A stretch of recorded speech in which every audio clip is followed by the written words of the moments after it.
ఈ మధ్యే సహా చట్టం ద్వారా వెలుగు చూసిన కొన్ని వాస్తవాలు వణికించే అనుమానాలకు తావిస్తున్నాయి. తాజాగా ఉగ్ర కదలికల నేపథ్యంలో ఎవరెవరు ఏం చేస్తున్నారో నిఘా వేయాల్సిన అవసరం ఉంది.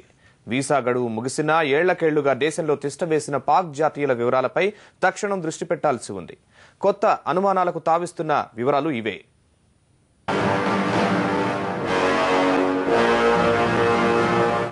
మళ్లీ ఉగ్రవాద క్రినీడలు వణికిస్తున్నాయి. హైదరాబాద్, బెంగళూరులలో ముష్కర ఆనవాళ్లు భయపెడుతున్నాయి. గడిచిన కొద్ది రోజుల్లోనే మొత్తం 16 మందిని ముష్కర ముక్కగా అనుమానిస్తూ అదుపులోకి తీసుకున్నారు. ఒక్క బెంగళూరులోనే 11 మంది అరెస్టయ్యారు. చాలా రోజులుగా బెంగళూరులో వారు ఏదో కుట్ర పన్నుతున్నారన్న అనుమానాలున్నాయి. పట్టుకున్న వారిలో హైదరాబాద్ కు చెందిన విద్యార్థి కూడా ఉన్నాడు. బెంగళూరు పోలీసుల కథనం ప్రకారం దొరికిన వారంతా హైదరాబాద్ లో హత్యాకాండకు కుట్ర పన్నినట్లు తెలుస్తోంది. విధ్వంసం సృష్టించేందుకు ముష్కర్లు ప్రయత్నిస్తున్నారన్న నిఘా సమాచారం కలకలం రేపుతోంది. అంతకు 2 వారాల ముందే సమాచార హక్కు ద్వారా బయటపడిన కొన్ని వాస్తవాలు కొత్త అనుమానాలు రేకెత్తిస్తోంది.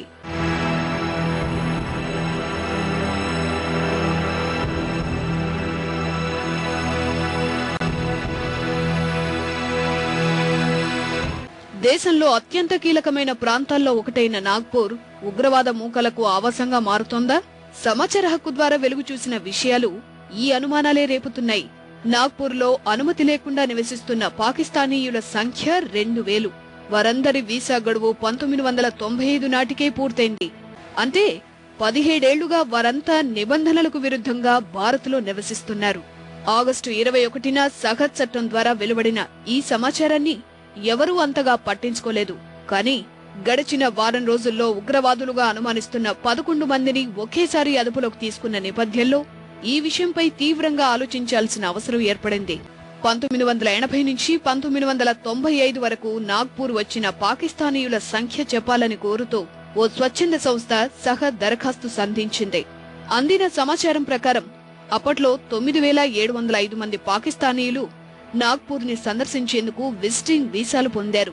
వారందరికీ గరిష్టంగా 3 నెలలు ఉండేందుకు మాత్రమే అనుమతుంది. 2013 మంది పాకిస్తానీయుల వీసా గడువు 1995 నాటికే ముగిసింది. అయినా వారంతా నాగ్పూర్లోనే తిష్టవేశారు. వారంతా ఎవరు, ఎందుకొచ్చారు, ఎందుకిన్నాళ్లున్నారు? మరి మన భాగ్యనగరంలో పరిస్థితేంటి? ఒక్క నాగ్పూర్లోనే కాదు, దేశంలో హైదరాబాద్, ముంబై, కోల్కతా, బెంగళూరు లాంటి ప్రాంతాల్లోనూ అనుమతి లేకుండా నివసిస్తున్న పాక్, బంగ్లా దేశస్థులున్నారన్న అనుమానాలున్నాయి. స్లీపర్ సెల్స్ రూపంలో అదను చూసి విధ్వంసం సృష్టించే ముష్కరులు అలా వచ్చి రెక్కీలు నిర్వహించిన వారే. ఈ నేపథ్యంలో జాగ్రత్త వహించాలి. వీసా గడువు పూర్తయినా ఇక్కడే తిష్టవేసిన విదేశీయులపై నిఘా పెట్టాలి. ఇంతవరకు ఎంతమంది భారత్లో అనుమతి లేకుండా నివసిస్తున్నారన్న విషయంపై ఖచ్చితమైన సమాచారం మన హైదరాబాద్ పోలీసుల దగ్గరుందా? వారి మీద ప్రభుత్వం ఎలాంటి నిఘా వేస్తోంది?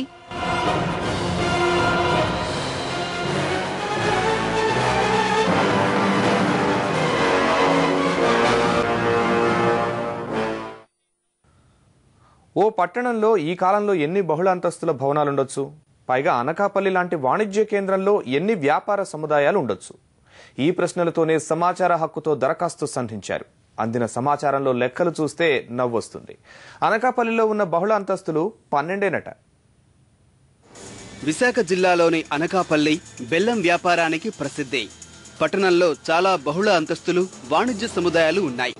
ఇప్పుడు కాదు, ఎప్పటినుంచో ఉన్నాయి. కానీ ఉన్నవి 12 అని సహచట్టం ద్వారా తెలుస్తోంది. ఇదేం లెక్కని లోతు పరిశీలిస్తే కొత్త విషయాలు బయటపడ్డాయి.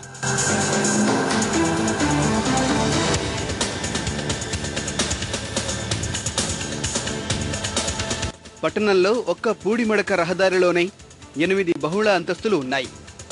అధికారులు మాత్రం పవన్ ఆర్కేడ్ ఒక్కదానికే అనుమతి ఉందంటున్నారు. గవరపాలెంలో 2 అంతస్తులు ఉంటే ఒక్కదానికి అనుమతి ఇవ్వలేదట. న్యూ కాలనీలో చురుగ్గా నిర్మాణాలు సాగుతున్నాయి. ఇక్కడ 5 బహుళ అంతస్తులు ఉంటే 3ంటికే అనుమతి ఉన్నట్లు తెలుస్తోంది. ఈ లెక్కన అసలు విషయం ఏమిటంటే 12 బహుళ అంతస్తులకు అనుమతి ఉంది. మిగిలిన చాలా నిర్మాణాలకు అసలు అనుమతే లేదని తేలింది.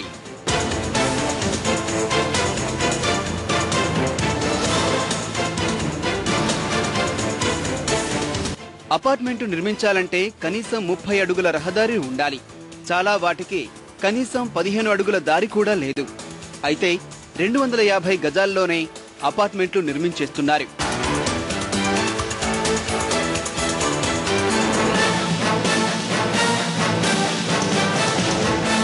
పట్టణాల్లో 2 అంతస్తుల వరకు పురపాలక సంఘం అనుమతి ఇస్తుంది.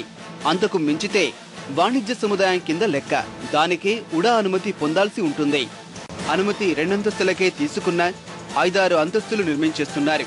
అందుకే ఈ భవనాలు బహుళ అంతస్తుల నిర్మాణాల జాబితాల్లోకి రాలేదు. 300 స్క్వేర్ మీటర్ల పైన అంటే పెద్ద పెద్ద ప్లాట్స్ లో కట్టేవాళ్ళు రూల్ ప్రకారమే బిల్డింగ్ కట్టాల. కడితేనే వాళ్ళకు ఎన్ఓసి ఇస్తారు, no objection certificate from the municipality. అంటే నేను వచ్చిన తర్వాత ఇచ్చిన వాటివైతే ఈరోజు కరెంట్ బిఏ లిస్ట్ చూసి చెప్పచ్చు, కానీ 10 సంవత్సరాల నుంచి వస్తున్నాయి కదా. ఈ 10 సంవత్సరాలు తీసి మనం లిస్ట్ అవుట్ చేస్తే గానీ, కన్సాలిడేట్ చేస్తే గానీ చెప్పలేం, అబ్స్ట్రాక్ట్ చేస్తే గానీ చెప్పలేం ఏమున్నాయి. కళ్ల ముందు భారీ భారీ నిర్మాణాలు 80 వరకు కనిపిస్తున్న అధికారిక లెక్కల్లో 12 కనిపించడం విడ్డూరం. అధికారుల పర్యవేక్షణ లోపం, భవన నిర్మాణ యాజమాన్యాలు నిబంధనలు ఉల్లంఘించడం వల్ల అక్రమ నిర్మాణాలు సాగిపోతున్నాయి. సమాచార హక్కుపై ప్రజలకు పూర్తిగా అవగాహన కల్పించాలని ఈనాడు ఈటీవీ సంకల్పించింది. సహా చట్టం సమగ్ర వివరాలతో పుస్తకాన్ని ₹5కే అందజేస్తోంది. ఈ పుస్తకాలు ప్రతి జిల్లా కేంద్రంలోనూ లభిస్తాయి. ఈ సంచికపై మీ అభిప్రాయాలు, సూచనలను mundadugu@etv.co.in కి పంపించవచ్చు. ముందడుగు సంచికను ETV2 ముందడుగు అని టైప్ చేసి యూట్యూబ్లో కూడా వీక్షించవచ్చు. ఈ సంచిక పునః